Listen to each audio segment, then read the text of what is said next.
Assalamualaikum warahmatullahi wabarakatuh. Saya Aska Aulia dari Pendidikan Bisnis A 2018. Pada kesempatan kali ini, saya akan menyampaikan materi tentang statistika ekonomi. Yang pertama, di sini kita sudah memiliki data mentah yang akan kita olah menjadi data berkelompok seperti pada tabel di bawah ini. Nah, langkah-langkah untuk mengolah data mentah ini adalah yang pertama, kita akan mencari range-nya. Range adalah nilai terbesar dikurang nilai terkecil. Nilai terbesar pada data ini adalah 80 dan nilai terkecil adalah 21. Jadi kita akan mengurang 80 dikurang 21 yaitu 59. Lalu selanjutnya, kita akan mencari banyak kelas. Rumus banyak kelas adalah 1 ditambah 3,32 log N.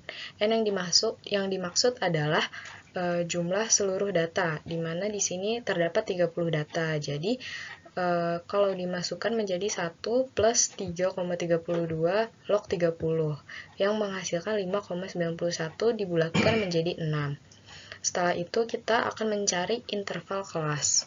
Interval kelas adalah nilai tertinggi dikurang nilai terendah dibagi dengan jumlah kelas. Maka jika dimasukkan angkanya menjadi 80 dikurang 21 dibagi 6 sama dengan 9,8 yang dibulatkan menjadi 10. Maka di sini kita dapatkan interval tiap kelas adalah 10. Selanjutnya kita akan membuat diagram histogram, poligon, dan diagram Ogive. Yang pertama ada diagram histogram dan poligon. Yang dibutuhkan adalah interval, nilai tengah, dan jumlah frekuensi. Nah, bagaimana cara mencari nilai tengah? Yaitu dengan dari interval ini 30 dikurang 30 ditambah 21 dibagi 2, maka kita dapatkan hasilnya 25,5. Begitu juga data-data di bawahnya.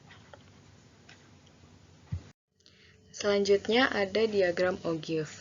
Dalam diagram Ogive ini, data yang kita butuhkan adalah interval, frekuensi, formula kumulatif data dari kurang dari, dan formula kumulatif data lebih dari. Nah, maksudnya dari data kurang dari dan data lebih dari ini adalah penjumlahan dari frekuensinya itu sendiri. Misalnya data kurang dari didapat dari 2. Di bawahnya kita tambah 2 ditambah dengan 3 menghasilkan 5. 5 ditambah 8 menghasilkan 13 dan seterusnya sampai ke bawah. Sementara untuk data yang lebih dari kita ambil dari yang terbesar, dari data yang paling dari frekuensi yang paling bawah yaitu 30, kita kurang dengan 2 menghasilkan 28. Lalu dari 28 itu kita kurang dengan 3 menghasilkan 25, kita kurang 8 menghasilkan 17 dan seterusnya. Menghasilkan diagram Ogive seperti di sebelah kanan. Selanjutnya, menghitung rata-rata hitung. Rumus dari rata-rata hitung adalah jumlah dari frekuensi dikali dengan nilai tengah dibagi dengan jumlah frekuensi. Di sini, perkalian dari frekuensi dengan nilai tengah kita dapatkan 1575 dan akan dibagi dengan jumlah frekuensi yaitu 30. Jadi 1575 dibagi 30 sama dengan 52,5. Selanjutnya kita mencari median. Yang pertama, kita harus mencari letak kelas mediannya terlebih dahulu dengan rumus N per 2. Itu sama dengan 30 per 2 sama dengan 15. Berarti median terletak pada kelas yang memiliki jumlah frekuensinya 15. Di sini bisa kita lihat terdapat di kelas keempat interval 51 sampai 60 dengan jumlah frekuensi 9. Maka kita masukkan rumus median yaitu tepi bawah ditambah 1 per 2N dikurang frekuensi sebelumnya dibagi dengan frekuensi lalu dikali dengan interval. Tepi bawah dari 51 adalah 59,5. Kita tambah dengan 1 per 2 dikali 30 dikurang 13. Frekuensi 13 ini kita dapat dari frekuensi di kelas ketiga, yaitu frekuensi data kurang dari. Dibagi dengan 9, yaitu frekuensi dari kelas mediannya, lalu dibagi lalu dikali 10 yaitu intervalnya. Maka kita dapatkan 50,95 plus 2,22 sama dengan 53,17. Selanjutnya, kita akan mencari modus. Untuk mencari modus, yang kita lihat pertama adalah interval atau kelas yang mempunyai frekuensi terbanyak. Itu terdapat pada interval 51-60 dengan jumlah frekuensi ada 9. Maka kita masukkan rumus modus yaitu tepi bawah ditambah D1 per D1 plus D2 dikali interval.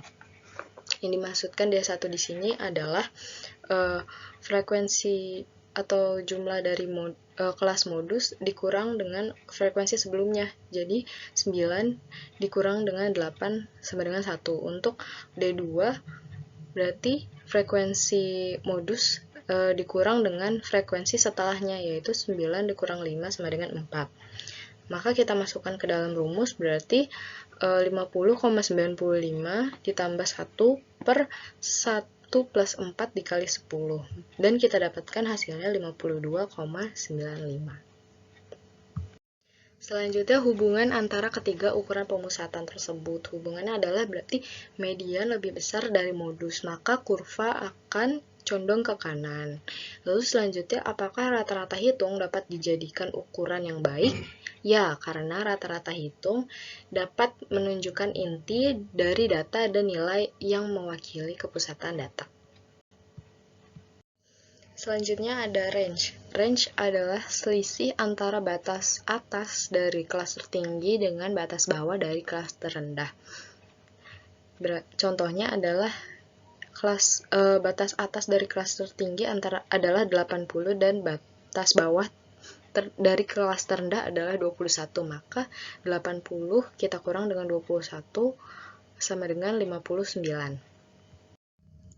Selanjutnya ada standar deviasi. Rumus dari standar deviasi ini adalah akar dari jumlah frekuensi dikali dengan frekuensi dikurang X bar kuadrat dibagi N-1. Dalam tabel yang ada di atas sini, dari frekuensi dikali dengan nilai tengah menghasilkan seperti 2 dikali 25,5 menghasilkan 51. 3 dikali 35,5 menghasilkan 106,5. Begitupun sampai akhir data. Di sebelahnya ada dari nilai tengah dikurang dengan X bar atau rata-rata deviasi. Berarti di sini kita mengurangkan antara 25,5 kita kurang dengan 52,5 menghasilkan minus 27. Selanjutnya ada 35,5 dikurang 52,5 menghasilkan minus 17, 45,5 dikurang 52,5 menghasilkan minus 7, sampai akhir data. Di sebelahnya ada nilai tengah dikurang dengan X bar yang sudah dipangkatkan, yaitu minus 27 dikali dengan minus 27 menghasilkan 729, minus 17 dikali minus 17 sama dengan 289 sampai ke bawah. Lalu yang di kolom terakhir ada dari frekuensi dikali dengan nilai tengah dikurang X bar kuadrat, yaitu dari 729 ini kita kalikan dengan frekuensi yaitu 2. Berarti 729 dikali 2 sama dengan 1458. Lalu ada 289 dikali 3 sama dengan 867 sampai ke bawah. Setelah kita dapatkan jumlahnya, maka kita akan masukkan ke dalam rumus standar deviasinya, yaitu akar dari 5230 dibagi 30 jumlah frekuensi seluruhnya dikurang 1, sama dengan akar 5230 dibagi 29 sama dengan akar 180,34 sama dengan 13,42. Yang terakhir ada koefisien relatif. yaitu rumusnya S atau standar deviasi dibagi dengan X bar atau rata-rata deviasi dikali dengan 100%. Seperti yang kita ketahui tadi, hasil dari standar deviasi adalah 13,42 dibagi dengan rata-rata deviasi yaitu 52,5 dan dikali 100 dan menghasilkan 25,56%. Sekian penjelasan dari saya, kurang lebihnya mohon maaf. Terima kasih. Wassalamualaikum warahmatullahi wabarakatuh.